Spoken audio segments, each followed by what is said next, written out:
now they're coming up the final straight into the chicane, which will complete their lap. They'll start slowing down now to come up and form up on the grid for the start proper. Now they are slowing down now. The pole man allowing the field to bunch up so that they come together. He doesn't want to sit on the grid too long waiting for the red light to come on because the engines start to overheat. He's got his clutch going. He doesn't want to risk burning his clutch. When you've got your foot on the clutch, it can drag a bit, it starts to get hot. So he's letting the field bunch right up to him so that he doesn't have to stop for too long. As soon as all the field is stopped, the starter will then judge everybody to be in position, and he will put on the red light, which stays on for a minimum of 6 seconds and a maximum of 10 as laid down by the regulations, and then the field is on. And it is René Arnoux on the right, Alain Prost on the left in the two turbocharged Renaults. They get away a bit slower from the start. Watch for Nelson Piquet, number 5, who is in the second row of the grid. There are some 12,000 horsepower and more waiting to be unleashed there as we wait for the red lights to go on. And as we look at them now, René Arnoux is on the right, and on the left is Alain Prost. The red lights are about to go on, the revs are rising, and away they go. Up to the first right-hander at Cox.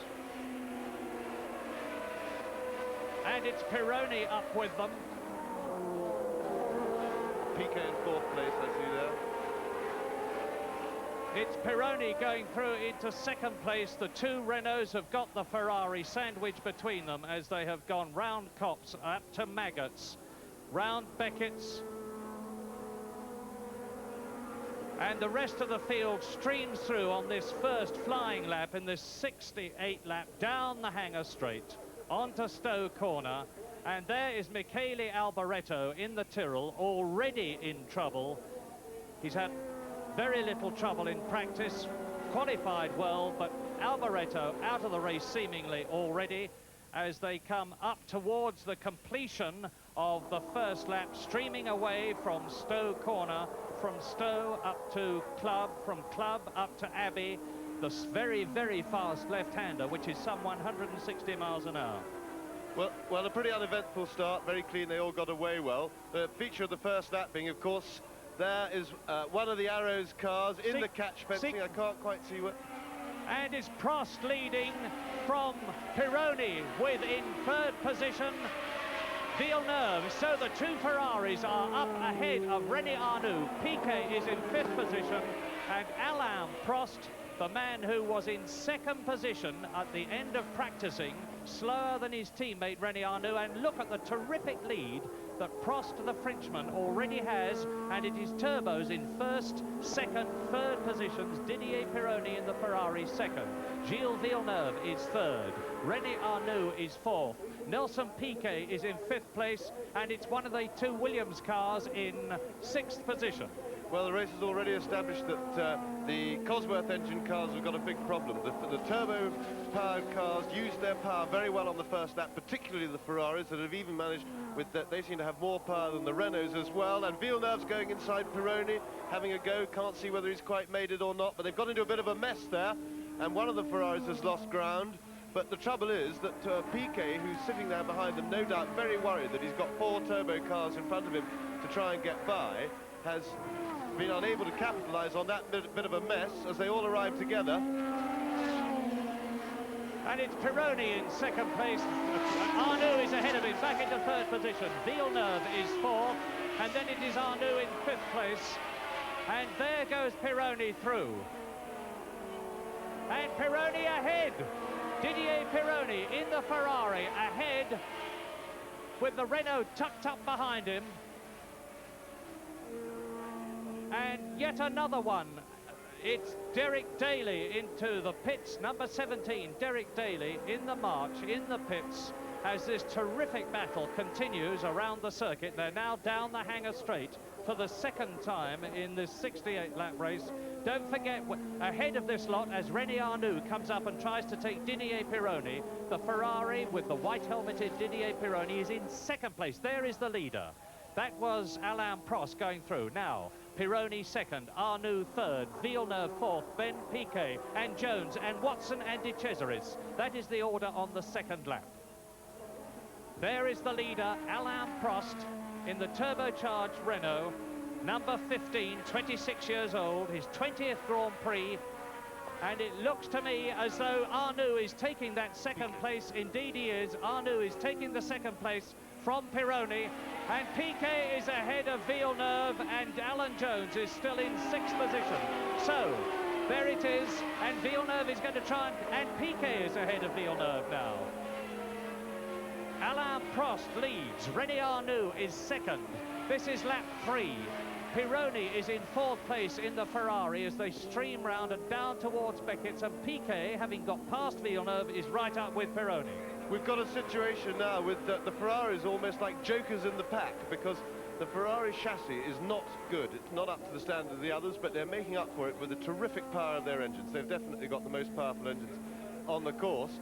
But you see Piquet tucked right up there behind Pironi. The trouble for Piquet is, of course, that he's got Villeneuve right behind him in the other Ferrari. He's sandwiched between them, but every time they get to a straight, he goes away.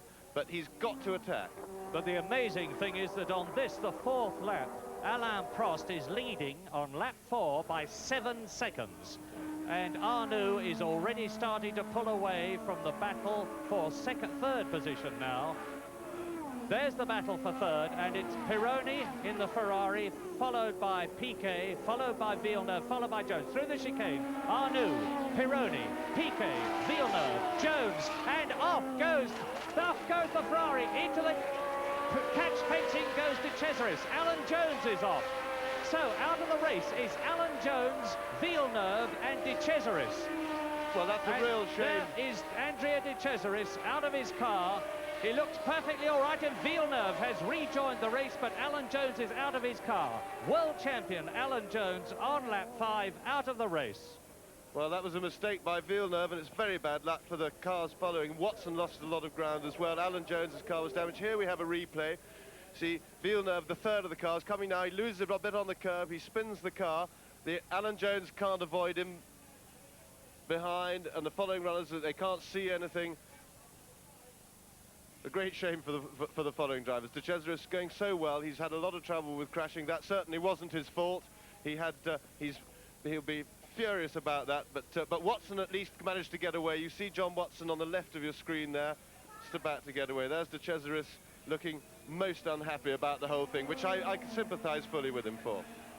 And at the end of that, the next lap, the one that has just been completed, Alain Prost is now leading his teammate René Arnoux, and Villeneuve's car absolutely shredded. Front wing broken, the rear wing battered, and his near side rear tyre exploded. And ironically, Villeneuve goes off the circuit at a standstill, and I say ironically because he was going extremely well in the race, extremely well in practice. So now Sturr is out of the race, Alboreto is out of the race, Daly has gone into the pits, world champion Alan Jones is out, deCesaris is out, Villeneuve is out, and John Watson spun. And we are now on lap 6 in this 68 lap race.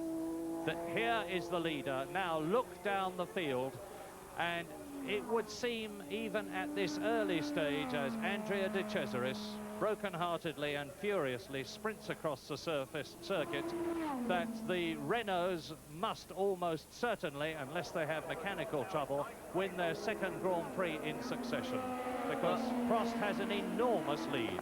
I would have to dispute that, Murray, because Piquet has now got a clear run at the two Renaults. He's got clear of Pironi in third place, and there you see Alain Prost all on his own in the lead.